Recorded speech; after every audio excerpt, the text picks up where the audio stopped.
গত 4 দিন আগে বড়লেখাতে একজন 3 বছরের শিশু ধর্ষিত হয় এবং গতকাল পুরো বাংলাদেশকে যে ঘটনা স্তব্ধ করে দেয় সেটা হচ্ছে 8 বছরের শিশু মাগুরায় তার আপন বোন জামাই এবং বোনের শ্বশুরের হাতে ধর্ষিত হয়।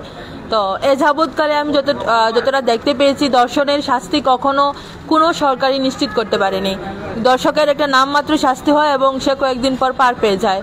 তো আজকে আমার এখানে বসার দুটা দাবি হচ্ছে, দর্শকের শাস্তি মৃত্যুদণ্ড বাংলাদেশ অন্তর্বর্তীকালীন সরকারকে এটা নিশ্চিত করতে হবে, এবং দ্বিতীয় দাবিটি হচ্ছে দর্শক চিহ্নিত হওয়ার 30 কার্যদিবসের মধ্যে বিচারের প্রক্রিয়া শেষ করতে হবে।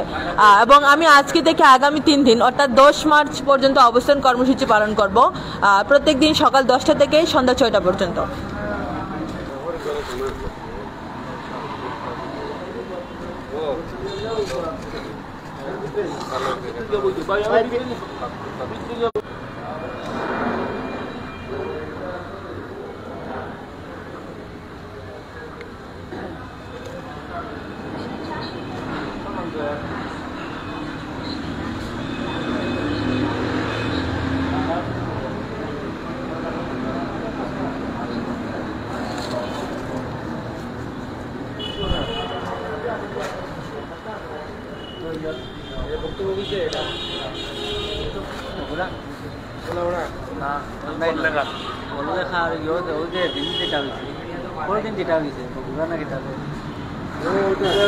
লেখা